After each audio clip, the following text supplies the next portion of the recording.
बिस्मिल्लाहिर्रहमानिर्रहीम। अस्सलाम वालेकुम स्टूडेंट्स, हाउ आर यू? उम्मीद है आप खैरियत से होंगे। और आज हम अपना टॉपिक डिस्कस करने जा रहे हैं।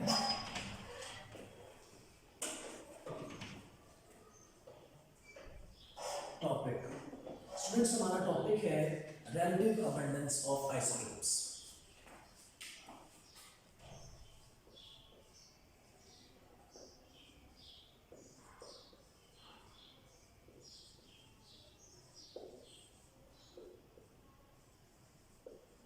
स्टूडेंट्स, हमें पहले ये अंडरस्टैंड करना होगा कि रिलेटिव अबंडेंस से क्या मुराद है। रिलेटिव अबंडेंस से ये मुराद है कि कोई एलिमेंट कितनी कसरत में आइसोटोप्स देता है। ठीक है, कोई एलिमेंट किस तादाद में आइसोटोप्स देता है।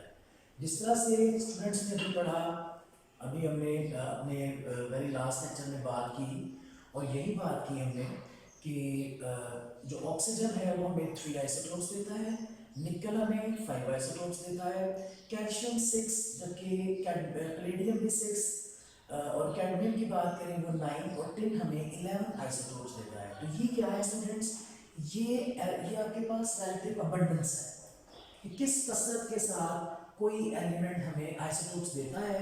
और दूसरा मुराद ये है रिलेटिव अबंडेंस से ये चीज़ जो कि अभी हम जो है वो डिस्कस करने वाले हैं, ताकि मैं आपको समझा सकूं कि आप जो है रिलेटिव अबंडेंस को जो है वो अंडरस्टैंड कर सकें। सबसे पहली बात कि आप इसकी डेफिनेशन अगर नोट करना चाहें तो वो आप कर सकते हैं। इसकी डेफिनेशन ये होती है, the percentage of each isotope, the percentage of each isotope in a mixture of isotopes of an element is called relative abundance। मतलब कि आपके पास मिक्सचर ऑफ आइसोटोप्स है, उसके अंदर 2 आइसोटोप आए हैं, 3 आइसोटोप्स आए हैं, 4 आए हैं या 6 आए हैं, उनमें जो डिफरेंट आइसोटोप्स है उनकी परसेंटेज एक्चुअली क्या है। ओके, कि उनकी परसेंटेज एक्चुअली क्या है।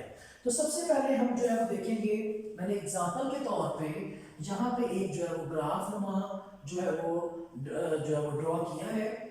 और ये क्यों किया है स्टूडेंट, उसकी वजह ये है कि किसी भी एलिमेंट की जब आपने आपने इसकी जो है वो रिलेटिव अबंडेंस देखना हो तो इसके लिए हम एक इंस्ट्रूमेंट यूज करते हैं। वो इंस्ट्रूमेंट का नाम है mass spectrometry.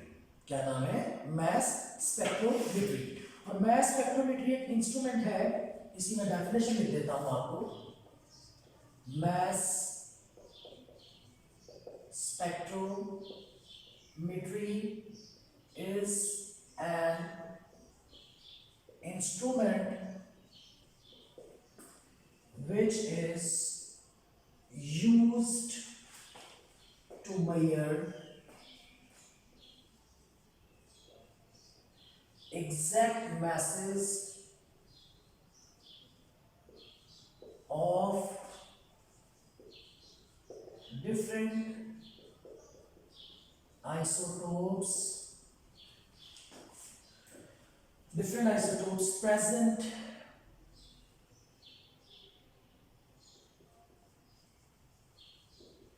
in an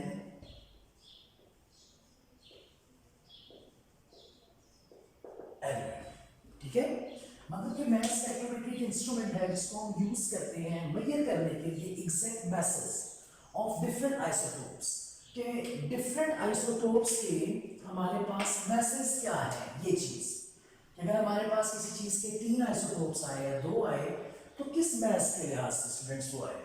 different isotopes present in an element. अब सारी बात है, एक ही एलिमेंट होगा और उसी के जो है वो डिफरेंट आइसोटोप्स आएंगे और आइसोटोप्स के मैसेज क्या है उसको मेजर करने के लिए जिस चीज को हम यूज करते हैं वो क्या है? Mass spectrometry. सो इस बात जब हम इसको इस फिनोमेना को, इस टेक्निक को, इस इंस्ट्रूमेंट को यूज करते हैं तो हमें ये आपके पास एक डिफरेंट स्टेप प्रोसीजर होता है आपके पास, और ये हमें जो अपना रिजल्ट शो करता है वो किस में शो करता है? वो मास स्पेक्ट्रम की फॉर्म में शो करता है। जिस तरह से आप एक्सरेज करवाते हैं तो आपको रिजल्ट जो है एक फाइल की फॉर्म में मिलता है, एक हार्ड कार्ड के ऊपर जो है वो आपकी जिस भी जगह का आपने एक्सरे करवाया हो उसका आपको रिजल्ट मिल जाता है। या आप जो है वो कोई और टेस्ट करवाते हैं, कोई शुगर टेस्ट करवाते हैं, ब्लड टेस्ट करवाते हैं, तो उसका रिजल्ट आपको जो है वो डिफरेंट ग्राफ्स की फॉर्म में इस तरह से आपको मिल सकता है। इसी तरह से जब डिफरेंट आइसोटोप्स एक एलिमेंट के जो है उनके ऊपर काम किया जाता है ये जानने के लिए मैसेज, तो उसके लिए स्टूडेंट्स हम जो है वो हमें रिजल्ट मास स्पेक्ट्रम में मिलता है और हम इसको देख सकते हैं। देखिएगा सबसे पहली बात, ये आपके पास जो एलिमेंट है, ये एलिमेंट आपके पास है नियॉन, ठीक है। ये आपके पास कौन सा एलिमेंट है? नियॉन, जो कि लिखा हुआ है मैंने पहले से। तो स्टूडेंट्स देखिए, इसके अंदर हम जो रिजल्ट शो करते हैं वो एक ग्राफ है, ठीक है। एक हमने बनाया हुआ है, तो इसमें एक साइड पे हमने रिलेटिव अबंडेंस को ले लिया कि कितनी कसरत में कोई एलिमेंट पाया जा रहा है, और दूसरी साइड पे जैसा कि मैंने लिखा हुआ है, ये हमारे पास क्या है? एटॉमिक मास मैंने ले लिया।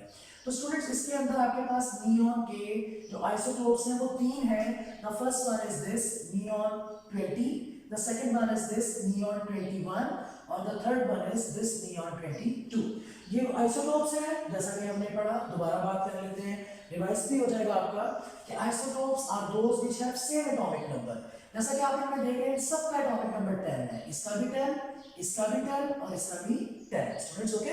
और उसके बाद दूसरा आप अगर देखें तो इनके एटॉमिक मास सेम नहीं है। इनके एटॉमिक मास कैसे हैं? 20, 21 एंड 22।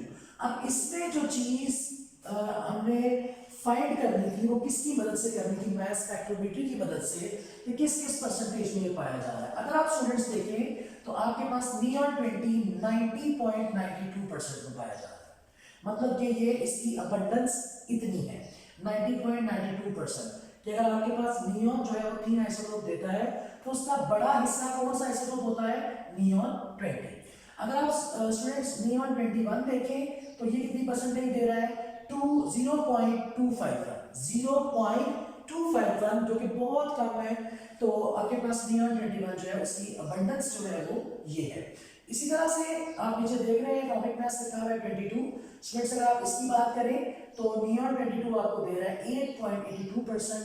तो आपने इस प्रोसेस की मदद से आपने ये जाना कि आपके पास एक एलिमेंट्स के जो आइसोटोप्स आए थे उनकी जो अबंडेंस है वो किस हद तक का और कितनी है। तो आप इस तरह से इसको जान सकते हैं।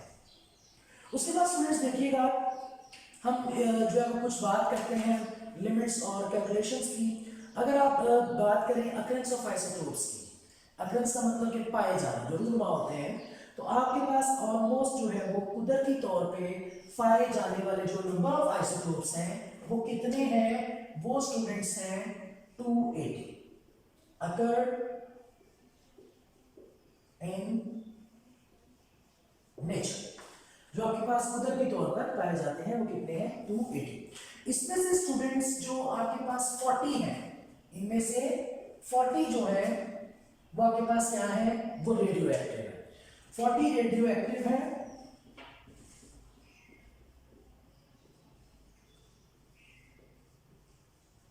रेडियो एक्टिव से मुराद क्या होता है? यहाँ पे रेडियो एक्टिव से मुराद ये होता है आपके पास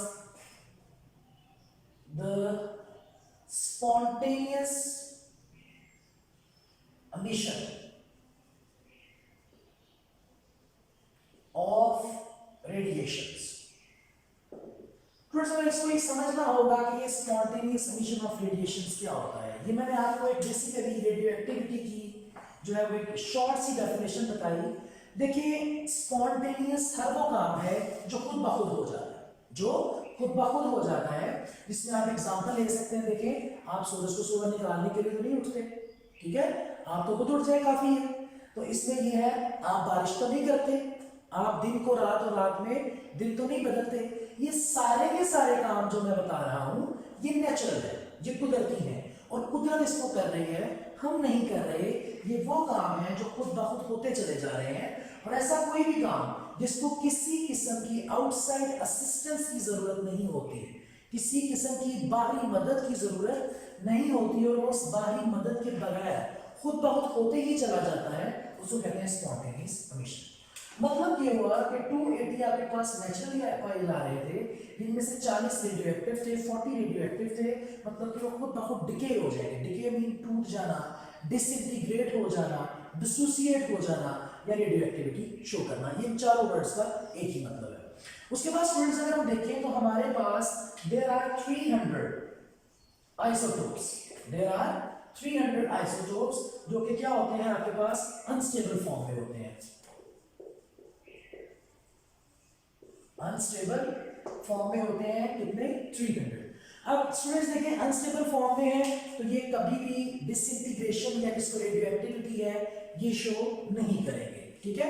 तो इनको भी, लेकिन ये आइसोटोप्स हैं, इनसे भी सारा काम लिया जाता है, लेकिन ऊपर वालों में और नीचे वालों में थोड़ा सा फर्क ये है कि इनकी रेडियोएक्टिविटी खुद ब खुद हो जाती है, लेकिन ये जो नीचे वाले हैं इनकी रेडियोएक्टिविटी जो है वो हमें करवानी पड़ती है आर्टिफिशियल। आर्टिफिशियल जहां पे भी वर्ड आ जाए, आर्टिफिशियल जहां पे भी वर्ड आ जाए तो आप याद रखिए कि इसका मतलब होता है कि मैन मेड, ठीक है, या कोई ऐसा काम जो इंसान ने किया हो या करवाया हो, ठीक है। तो आपके पास ये अनस्टेबल फॉर्म होती है 300 आइसोटोप्स, तो स्टूडेंट्स ये आर्टिफिशियल होंगे और इनकी आर्टिफिशियल डिसइंटीग्रेशन की जाएगी, मतलब कि ये ऑटोमेटिकली या इटसेल्फ जो है वो रेडियोएक्टिविटी शो नहीं करेंगे। उसके बाद स्टूडेंट्स नेक्स्ट चले जाए तो ऑड और इवन नंबर के लिहाज से केमिस्ट ने इन आइसोटोप्स को जो है वो चेंज कर दिया। आप जानते हैं हर वो नंबर जो कि 2 के टेबल पे डिवाइड नहीं होता है वो आपके पास ऑड होता है, जिस तरह 1 3 5 7 9 11 13 एंड सो ऑन। और हर वो जो डिजिट या नंबर जो कि 2 पे डिवाइड हो जाता है उसको हम क्या बोलते हैं, इवन नंबर बोलते हैं। तो केमिस्ट का कहना ये था कि ऐसे कोई भी आइसोटोप्स जिनका एटॉमिक नंबर ऑड होता है वो कभी भी 2 से ज्यादा स्टेबल आइसोटोप्स नहीं दे सकते। ये आपको एमसीक्यू में पूछा जा सकता है, इसको याद रखें कि ऐसा कोई भी आइसोटोप जिसका एटॉमिक जो नंबर है वो ऑड होता है वो कभी भी 2 से ज्यादा स्टेबल आइसोटोप्स नहीं देगा। इधर स्टेबल आइसोटोप से मुराद ये है कि अगर 2 से ज्यादा आइसोटोप्स जो है वो देता भी है तो वो बनने के बाद क्या हो जाएंगे, स्टूडेंट्स को डिस्ट्रॉय हो जाएंगे, डिस्ट्रक्ट हो जाएंगे, डिसोसिएट हो जाएंगे, जाया हो जाएंगे। उसके बाद बता रहा है कि इस तरह के एलिमेंट्स या आइसोटोप्स जिनका एटॉमिक नंबर इवन होता है वो आपके पास comparatively large number of isotopes ज्यादा देते हैं। लेकिन अगर आप बात करें इवन नंबर नहीं, एक फर्दर उसने कैटेगरी निकाली मल्टीपल ऑफ 4। मल्टीपल ऑफ 4 से मुराद यह है कि 4 का टेबल 4 8 12 16 20 24 28 32 36 40 44 48 52 56 एंड सो ऑन। 56 तक इसलिए बताया कि आपको 56 तक की एग्जांपल जो है वो मैं यहाँ पे कोट करूंगा। अगर स्टूडेंट्स आप देखें ऑक्सीजन तो वो होता है कितना 16, इसका एटॉमिक मास। अगर स्टूडेंट्स आप देखें मैग्नीशियम तो इसका एटॉमिक मास कितना होता है 24। स्टूडेंट्स इसके बाद अगर आप देखें सिलिकॉन तो इसका एटॉमिक मास कितना होता है 28। अगर आप स्टूडेंट इसके बाद देखें कैल्शियम तो ये कितना होता है 40। और लास्ट पे आप Fe को देखें तो इसमें क्या हम बात करेंगे 56। अब ये देखिएगा कि आपके पास जो है जो मल्टीपल ऑफ 4 है, मल्टीपल ऑफ 4 है, ये 16 भी 4 में आता है, 24 भी, 28 भी, 40 भी और 56 भी। तो केमिस्ट का कहना ये था कि ऐसे आइसोटोप्स जिनका मल्टीपल 4 होता है वो आपके पास जो है वो पर्टिकुलरली अबंडेंट है, सबसे ज्यादा कहने को वो पाए जाते हैं और आपके अर्थ क्रस्ट का 50% पार्ट है वो इन्हीं ने जो है वो कवर किया हुआ है। और लास्ट बात इस टॉपिक की अगर हम करें तो आपके पास जो 280 आइसोटोप्स जो कि नेचर में पाए जाते हैं इनमें से 154 जो आइसोटोप्स हैं उनका एटॉमिक नंबर स्टूडेंट्स वो इवन है और इनका एटॉमिक नंबर मास नंबर भी इवन है और बाकी सारे क्या हो जाएंगे ऑड हो जाएंगे। तो आज के टॉपिक में हमने रिलेटिव अबंडेंस ऑफ आइसोटोप्स पढ़ी, जिसके अंदर मैंने स्टार्टिंग में आपको मैथ जो बताया कि रिलेटिव अबंडेंस होती क्या है, उसके लिए हमने मैथ स्पेक्ट्रोमेट्री या मैथ स्पेक्ट्रोमीटर की स्टडी की थोड़ी सी कि ये किस पर्पस के लिए यूज होता है, ये इंस्ट्रूमेंट है और ये क्या करता है, ये एग्जैक्ट मैसेज बताता है हमें डिफरेंट आइसोटोप्स जो किसी एलिमेंट में मौजूद होते हैं। और उसके बाद मैंने इसके लिए एग्जांपल ली, कुछ हमने जनरल बातें की जिसमें 3 बातें सिर्फ मैं रिपीट करूंगा इसलिए ताकि आपको वो याद रहे कि कोई भी जो आपके पास टोटल आइसोटोप्स है नेचुरली वो 280 है जिनमें से 40 रेडियोएक्टिव है।